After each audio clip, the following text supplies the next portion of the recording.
12 horas 08 minutos. Estamos con el programa de Activo Vocación de Servicio. Una mañana muy dinámica, ¿sí? A través de las entrevistas que hemos tenido recién, desde el penal de Florencio Varela. Bueno, vamos con la segunda entrevista. Ella es de la ciudad de Rosario, provincia de Santa Fe. Es licenciada en periodismo, diplomada en criminalística, docente, productora y conductora del programa Se Presume Culpable de FM Vox 88.3 de Rosario, columnista de temas policiales y judiciales desde Del Plata, Rosario, y Radio UNR. Fue jefa de redacción en Diario Conclusión hasta el año pasado. Hoy tenemos el honor y el placer de entrevistarlas. Bienvenida al programa de Activo Vocación de Servicio, Alejandra Ojeda Garnero. Mi nombre es Juan Carlos Moreira y Martín Sufraté, mi compañero de la mesa. Hola, ¿qué tal? Buen día, ¿cómo están? Bien, Alejandra. Buen día. Bueno, hemos quedado consternados con cada entrevista que hacemos, como te debe pasar a vos, de las historias, con las causas armadas, y siempre tenemos, como lo dijimos fuera de aire el otro día, tenemos siempre la misma matriz, la doctora Diana Kramer.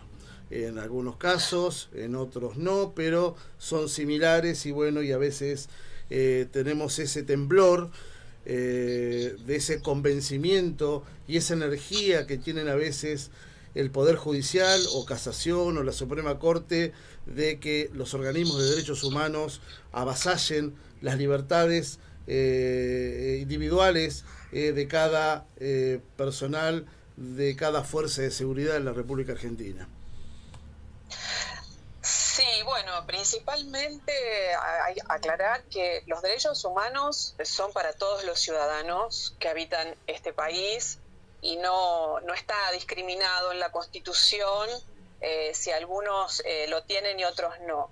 Por lo tanto, ahí creo que en principio hay una cuestión, esto está atravesado obviamente por una cuestión ideológica que tiene que ver con esto, ¿no? Con tomar las banderas de los derechos humanos, algunos sectores, y desde ahí hacer un discurso que bueno, deja afuera a otro sector de la sociedad. Siempre y cuando haya violación de derechos humanos frente a un ciudadano, es importante que bueno, esto se tome en cuenta y se analice hacia todas las personas por igual. Y no, bueno, justamente en estos casos, por vestir un uniforme, se crea que no tienen esos derechos que nos asisten a todos los ciudadanos de este país.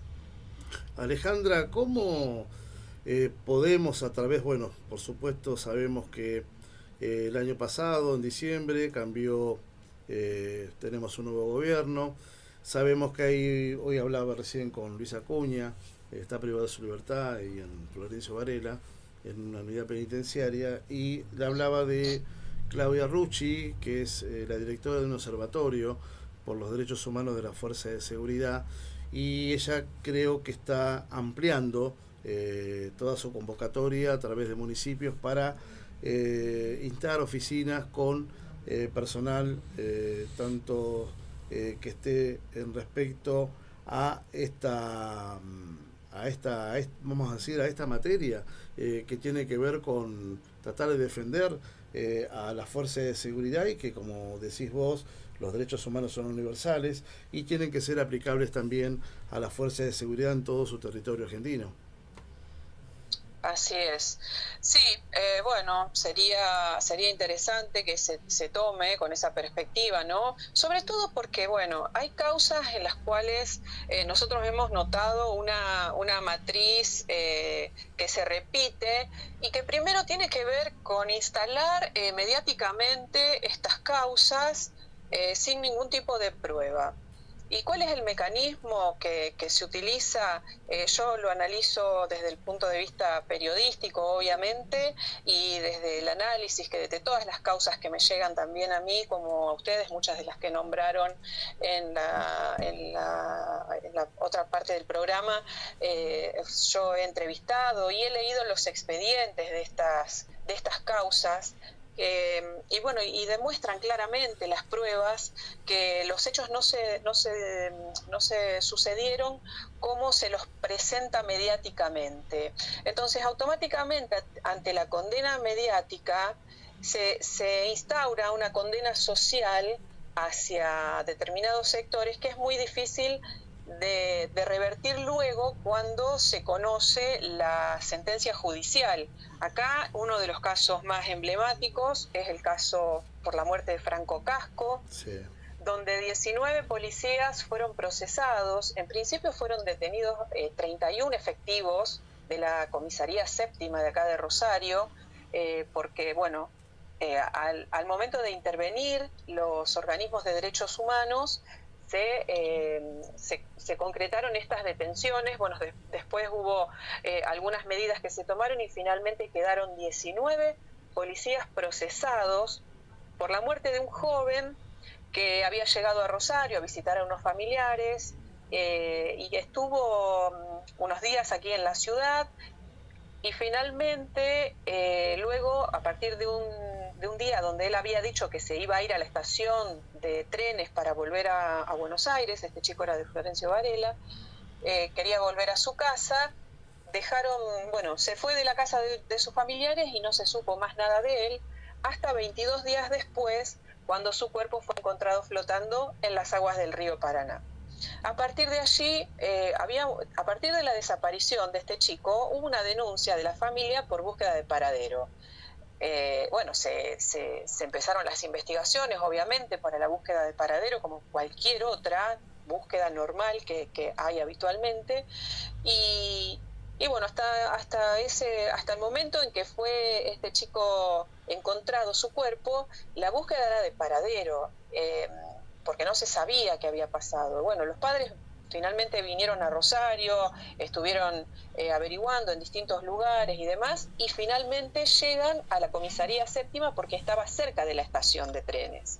Entonces ahí preguntan y la policía dice que no había estado detenido ahí. En un primer momento llegan y les dicen que no. En una segunda oportunidad, donde la familia vuelve a la comisaría a consultar y llevan una foto del chico, empiezan a buscar y dicen, sí, las mismas policías le dijo, sí, ese chico estuvo detenido acá, pero no se llama Franco Casco. Y empezaron a buscar en los libros de guardia y encontraron que había un Franco, más o menos en la fecha en la que había desaparecido el chico, pero era Franco Godoy el que estaba sentado. Es decir, este chico se registró en la comisaría porque no llevaba documentos como Franco Godoy. Entonces, a partir de ahí se empezó a tejer una historia de que la policía había ocultado información porque lo habían torturado, lo habían matado, lo habían arrojado al río. Cuestión que con todo el material probatorio que hay en la causa, se definió que este chico había salido había ingresado detenido por averiguación de antecedentes por la llamada de un vecino que había visto a unos chicos merodeando por la zona, por el barrio, con una actitud por ahí como tocando los picaportes de las casas y demás, como para robar, en una actitud que parecía ser que estaban intentando robar. Y bueno, finalmente la familia se entera de que el chico había estado detenido por los propios policías de la comisaría séptima. Después se tejió toda una historia de que ellos habían querido ocultar esta información y por eso se define la causa como desaparición forzada, tortura seguida de muerte. Con una pena en expectativa de prisión perpetua para 5 de los policías y bueno, distintas penas para las demás personal policial que estaban en ese momento en la comisaría y algunos que estaban de casualidad porque habían ido a hacer otros trámites. Por lo tanto, bueno, acá es importante analizar bien las pruebas, ¿no? Porque eso es fundamental. En el caso de este observatorio, como vos me consultabas, que se va a implementar, sería muy bueno que se comunique, ¿no? Que esto se haga visible, el tema de las causas y de las pruebas que existen en cada una de las causas, porque la gente se entera de lo que ocurre en este tipo de hechos a través de los medios de comunicación. Y los medios de comunicación están atravesados ideológicamente por una postura muy firme, y con lo cual no disiento, pero creo que lo primero que hay que publicar es la verdad, por lo tanto la verdad es la que está en el expediente, y finalmente, bueno, revisar estas causas tendría que ser impulsado por este tipo de observatorios y poder demostrar, pero demostrar ante la sociedad, en principio, que son quienes después presionan al Poder Judicial para que estas causas lleguen a una condena. Sí, la verdad que suena a veces, a ver, hace ruido cuando medios hegemónicos, sí, muy potentes, en versiones económicas y otras cosas más que vemos en canales capitalinos, de la cual por ahí ellos toman más del lado de la víctima en lo que sucede un hecho, y nunca toman de un desarrollo de la actuación policial que, equivocados a veces o no, según la actuación, también no están incluidos o bien no están empapados en la causa, como tenemos un desarrollo de lo que acabas de contar con el caso Casco. Entonces buscan, buscan la forma de que los organismos de derechos humanos intervengan, porque saben que ahí hacia, por ejemplo, atacar al Estado en forma económica, brindar que se puedan llenar los bolsillos ciertos abogados que están trabajando para estos organismos. Lo hemos visto, lo hablamos fuera de aire el otro día, lo que pasó Noa Suárez acá en Necochea. Acá hicieron una manifestación, acababan de cobrar, lo digo porque lo sé, tengo documentación, acababan de cobrar en el mes de agosto 680 millones de pesos desde de las arcas del gobierno de la provincia de Buenos Aires hacia el organismo de derechos humanos que está en la ciudad de La Plata. De ahí hace las financiaciones con periodistas vinculados a ese sector, sectores políticos que acompañan junto con su bandera y estandarte, televisión en vivo y en directo para tratar de transmitir el juicio y demostrarle a la sociedad que están condenando asesinos con el término tortura seguida de muerte, y esto a veces no ocurre. Entonces, cuando uno cubre este tipo de por ejemplo, de casos en un juicio, se da vuelta y se encuentra con como si fuera una empresa que está vinculada o bien con una cataratas de improperios, a veces porque no nos dejan trabajar, porque ven que nosotros somos policía retirado y estamos informando, y ellos tampoco dejan trabajar a otros medios que son chicos como nosotros, pero para nosotros somos grandes y somos igual, no le tenemos que envidiar nada a nadie, porque en este momento salimos por streaming, como lo saca cualquier canal a nivel nacional, como lo sacamos también, y también te estoy leyendo directamente en este momento. Te dice Natijó, Alejandra, la primera periodista en marcar la diferencia a la hora de informar, objetividad en este tipo de casos, insobornable, íntegra, incorrupta y verdadera vocación de servicio. También Eli Tamara, felicitaciones Alejandra por tu grandeza y profesionalismo. Causa Armada, bravo Charata Chaco, dice desde Chaco, muchísimas gracias Alejandro. Por tanto, Janina Cortés dice gracias a todos los integrantes por esta entrevista. Esta gente que se comunica y que articula con nosotros, saludándonos, se sienten vivos, se sienten sentidos, se sienten oídos, ya que otros medios no pueden hacer esto porque, como lo hablábamos antes, Alejandra, responden a otros intereses, ¿verdad? Sí, sin duda. Esto, bueno, hay una conducta de los medios y de muchos periodistas de solo mostrar la versión de la víctima. A ver, yo siempre estoy de acuerdo con que hay que creerle a la víctima y que hay que darle voz y que muestre todo lo que diga todo lo que tiene para decir, obviamente, porque quien perdió un familiar, a veces, bueno, obviamente no podemos reprocharle nada, porque el dolor que ocasiona la pérdida de un ser querido a todos nos conmueve, obviamente, pero eso no justifica que personas inocentes queden detenidas por armar una causa o porque siempre se demoniza a la policía. Desde ya que si hay policías que cometieron algún delito o que fueron partícipes en la pérdida de la vida de una persona, voy a ser la primera en decir, bueno, tienen que ir a juicio y tienen que cumplir con la pena que le corresponda por el delito que hayan cometido. Eso es una cosa, pero no estoy de acuerdo con que personas inocentes quedan detenidas y muchas veces condenadas porque y sin pruebas, porque por el simple hecho de ser policías o de vestir un uniforme de determinada fuerza de seguridad, como así a cualquier otra persona, ¿no? Pero bueno, la demonización hacia las fuerzas de seguridad es tal que, bueno, genera toda esta cuestión.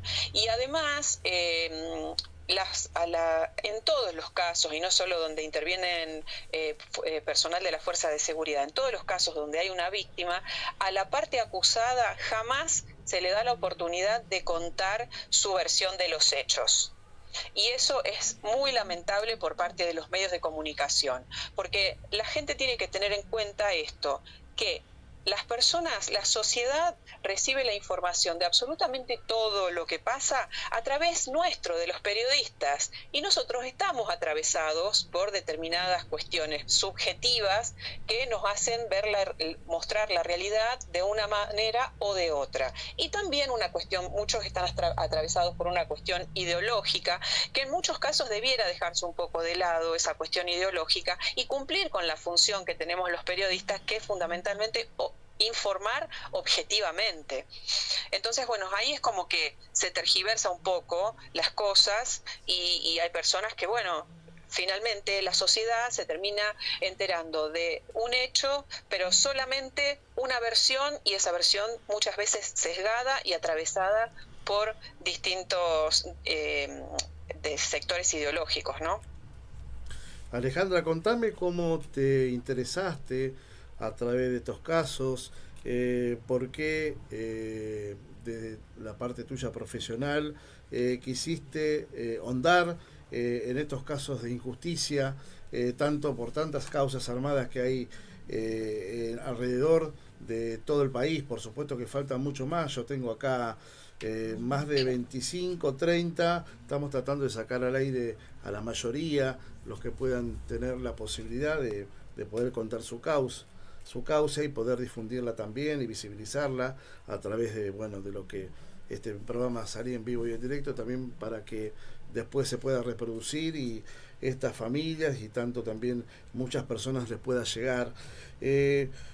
¿Cómo sentís a veces cuando terminás una entrevista? Me pasa a mí, ¿no? Que me quedo choqueado por el hecho de tanta injusticia y ese estigma que tiene el personal de las fuerzas de seguridad de porque llevar un uniforme y trabajar como corresponde tiene que pagar los platos rotos de años anteriores que no queremos volver a pasarlo.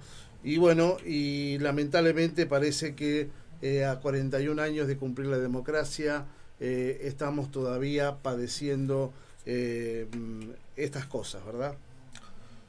Sí, bueno, mira, la verdad que a mí siempre me gustó el periodismo judicial, desde mis inicios como periodista, siempre me gustó, y bueno, el caso acá emblemático de violencia institucional siempre lo seguía, hay otros casos de violencia institucional aquí en Rosario, que bueno, verdaderamente han sido de violencia institucional y que las personas que participaron han sido condenadas y bien condenadas porque verdaderamente han actuado de forma incorrecta y se los ha juzgado como corresponde y con la prueba que existían en los casos han sido condenados.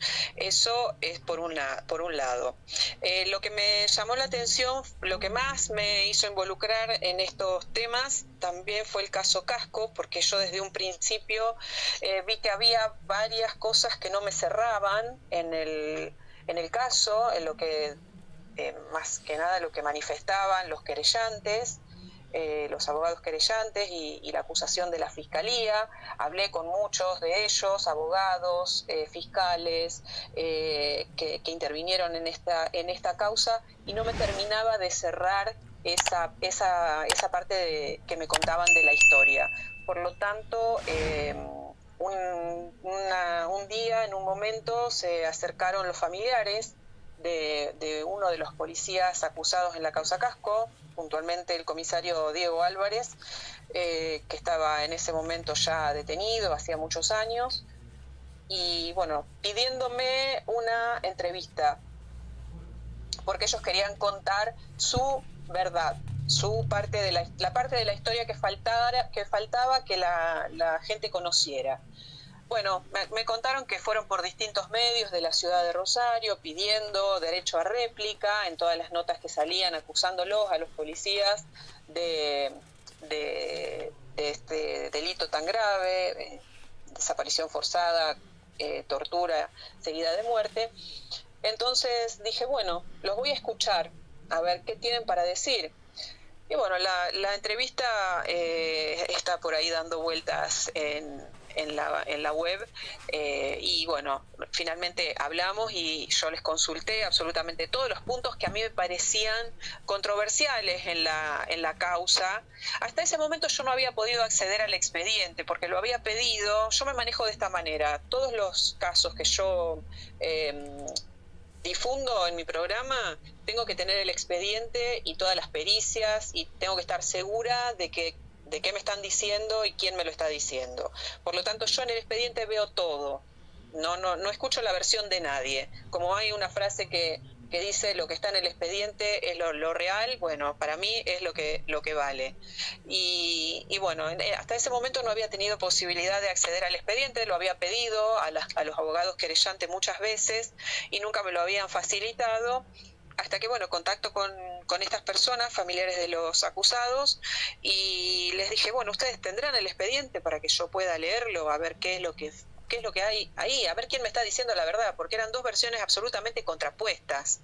Entonces era como, bueno, ¿qué está pasando acá? ¿Cuál es la realidad de la cuestión?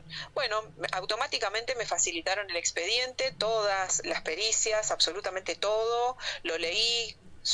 En ese momento eran aproximadamente 5.000 fojas, con todas las pericias y demás, y bueno, finalmente el expediente me convenció de que esta gente estaba diciendo la verdad y que ellos no habían tenido absolutamente nada que ver con la muerte de Franco Casco. Cuando la querella decía que había sido torturado y que estaban las pruebas en la autopsia de que el chico había sido torturado y que había muerto antes de haber sido arrojado al río, bueno, las pericias decían todo lo contrario, ¿no? Que no había ni un solo signo de violencia en su cuerpo y que había muerto finalmente por asfixia por sumersión.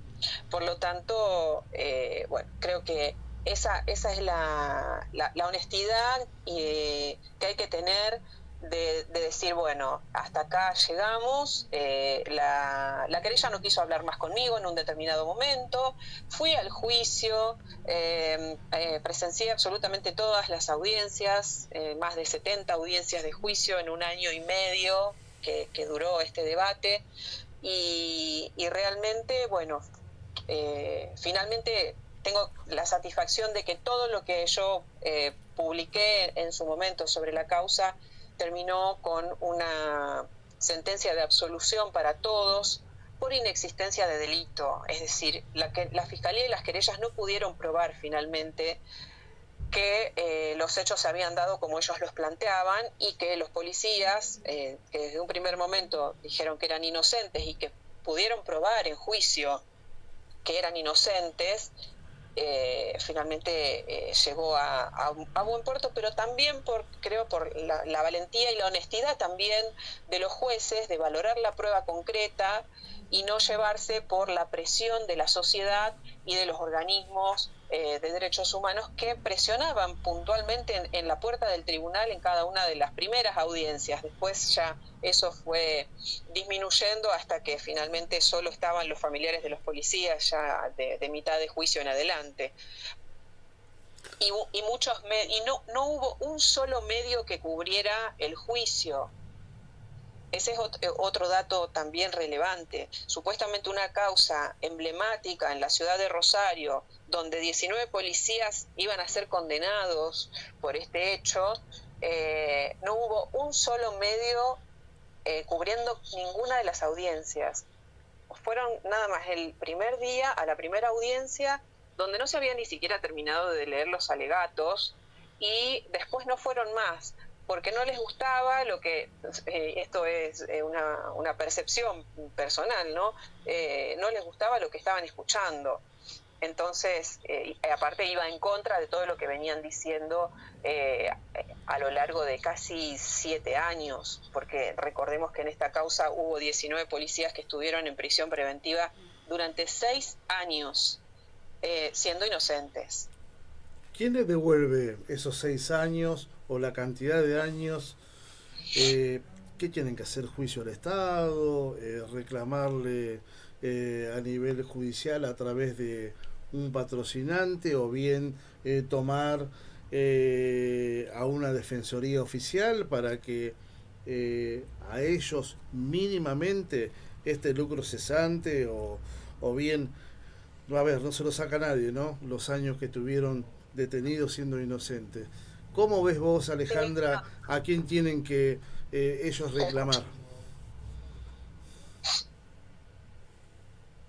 Bueno, a mí me parece que, bueno, ahora están esperando de todas maneras, como la otra parte apeló el fallo de absolución, ahora, bueno, se realizaron las audiencias en casación el 19 y 26 de septiembre, y ahora están a la espera de la resolución de casación, pero imagino que si esta absolución, se confirma, obviamente, no sé si, bueno, la otra parte seguirá apelando, porque ya hubo en las audiencias de casación, ya Derechos Humanos no estuvo presente, el fiscal de la causa tampoco estuvo presente, y solo estuvieron 2 abogados querellantes, cuando antes había una gran cantidad de abogados y de Secretaría de Personal de Secretaría de Derechos Humanos, la familia, los acompañantes, porque algunos eran testigos protegidos, una cosa irrisoria, porque no había ningún peligro para ninguno de los testigos ni de los familiares de Franco Casco, ningún tipo de peligro de que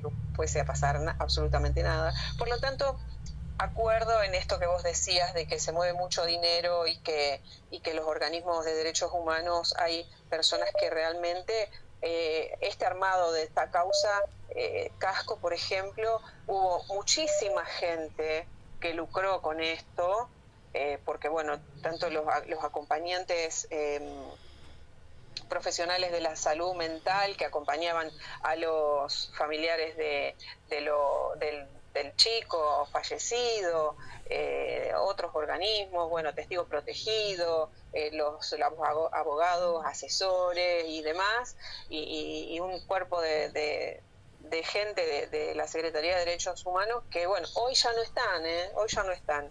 Y bueno, obviamente que si las condenas, sigo con la condena, la absolución, se confirma, obviamente creo que los policías van a tener que demandar al Estado, porque es un error gravísimo. 6 años detenidos en penales federales no es algo sencillo, ni es algo que se tenga que tomar con tanta liviandad. Es un hecho muy grave, porque la vida de la persona se detiene cuando está detenida. Obviamente en los casos en los que son responsables y que hay prueba que demuestra que son responsables, que el peso de la ley caiga como tenga que caer sobre cada uno. Pero cuando hay personas inocentes y está probado que son inocentes, no, esto es inconcebible. Por lo tanto, sí, creo que una demanda al Estado por el mal desempeño, por haberlos mantenido detenidos durante 6 años, cuando la ley dice que el máximo de prisión preventiva son 2 años. Acá hubo prórrogas por argumentos irrisorios, por otra parte, porque, muchos de los policías, cuando los fueron a detener y no los encontraron en sus casas, se presentaron voluntariamente, y mientras tanto, además decir que 3 años después de ocurrido el hecho los fueron a detener. y a todos los encontraron en la ciudad, ninguno se escapó, siguieron trabajando en sus, y concurriendo a sus lugares habituales. Por lo tanto, los presupuestos para mantener la prisión preventiva no eran fundados. Qué bárbaro, qué bárbaro.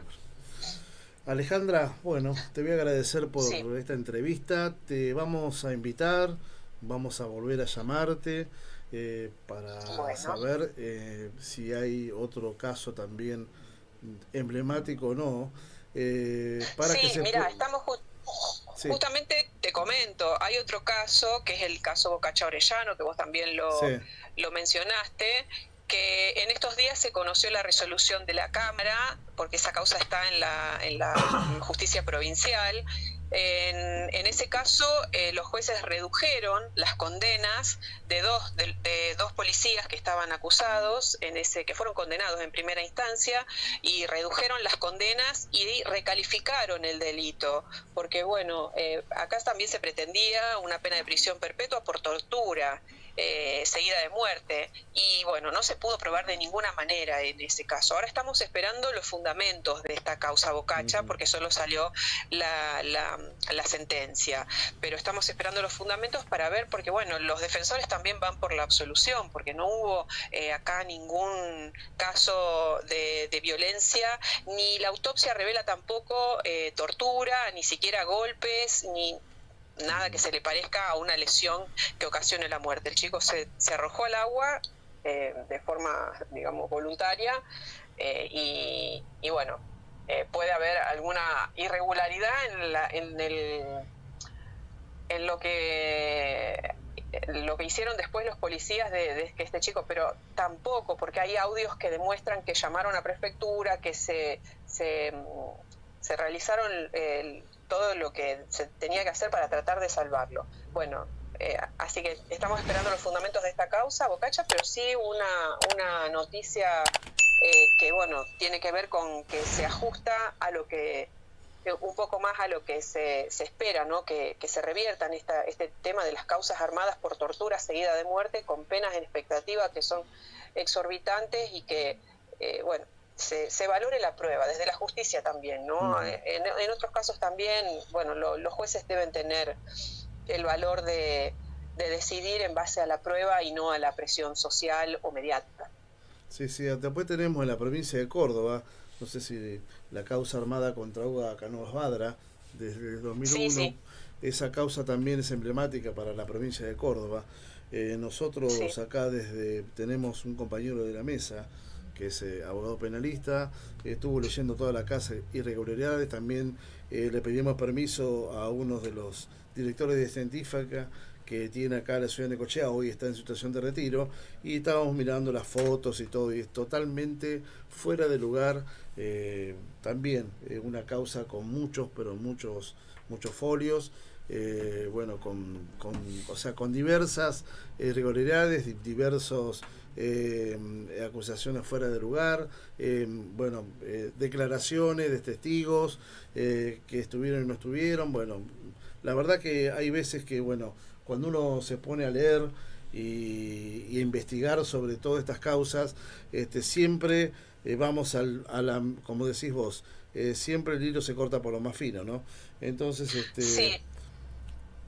Sí, y te quería comentar también, hay una matriz que se repite en todas las causas armadas, que tiene que ver primero con la instalación mediática del caso por parte de las querellas y de las supuestas víctimas, y después otra matriz que he visto en todas las causas armadas que estuve viendo y recibiendo, que todas pasan décadas en algunos casos, que quedan sin resolver, o que pasa desde que se inició la causa a los 10 años, se revisa y después habían sido absueltos y después vuelven y los condenan, y el periodo de tiempo en el que están las causas abiertas es muy extenso. Por eso, vos hablabas en un momento también de los plazos razonables, ¿no? Sí. Esto hay que también tenerlo en cuenta. porque cuando una causa es clara y están las pruebas y es contundente, no se necesita tanto tiempo para hacer un juicio, para llegar a una condena. Entonces, esto también hay que observarlo, ¿no? Cuando pasan tantos años de que una causa sigue dando vueltas en la justicia, es por algo, no es porque los tiempos, sabemos que de la justicia son bastante lentos, pero los tiempos procesales se tienen que respetar. Y cuando las causas están bien sustentadas por las pruebas, esto no ocurre. Por lo tanto, eso es otro punto a tener en cuenta. Uh-huh. Bueno, Alejandra, te agradecemos esa charla. Bueno, volveremos a comunicarnos con vos, a ver qué novedades tenemos sobre otras causas, y si me permitís este atrevimiento, para poder difundir desde Necochea, la mejor playa argentina, provincia de Buenos Aires. También te comento... Sí, no, pero a ver, yo te voy a comentar, porque para mí Necochea es mi segunda casa, es mi segunda ciudad en el mundo. Después, la primera es Rosario, obviamente, y la segunda es Necochea, porque yo ahí tengo una tía. Ajá. Mira.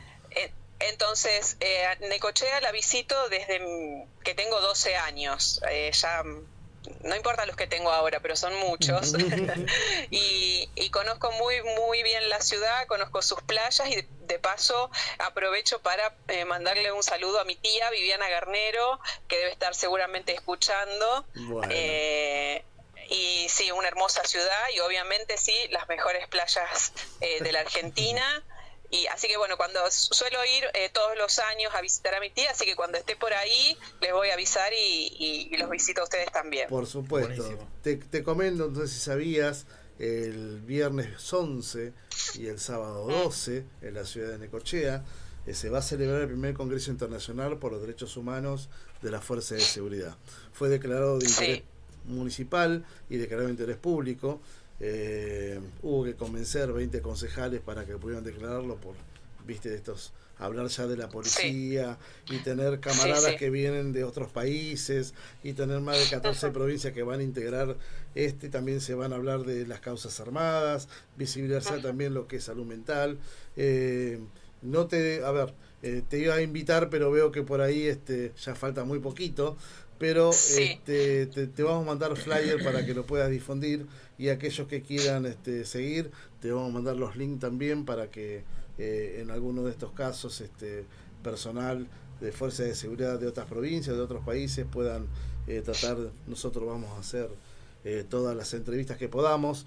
Vamos a salir, calculo yo, en vivo la semana que viene desde el teatro, y bueno, y ahí vamos a tratar de compartir todo esto, lo que está ocurriendo. Van a viajar familiares de causas armadas también, estarán presentes, y bueno, para que nosotros están invitados también vicepresidente de la Nación, el Observatorio de los Derechos Humanos, que hoy está en funciones, también la ministra de Seguridad, junto con todo su cuerpo ejecutivo, que están trabajando también en todo esto, en lo que refiere a todo el personal de la Fuerza de Seguridad en el país, y bueno, todo lo que ha pasado con Ramón Amarilla desde Misiones, haber luchado pidiendo un salario digno durante 18 o 20 días en Misiones. Hoy está detenido por la justicia por haber reclamado por sus salarios, y lamentablemente nadie sale de la calle. Pero bueno, nosotros desde la ciudad de Necochea vamos a tratar de darle fuerza a este congreso, y que el mundo sepa quiénes somos, por qué lo hacemos y a dónde apuntamos. Así que, Alejandra, un gran abrazo, un beso a la distancia, y encantado de haber tenido esta entrevista. Bueno, muchas gracias a ustedes. Y saludos a tu tía si no está escuchando. Saludo grande. Bueno, gracias. Hasta otro momento. Muchas gracias, muy amable.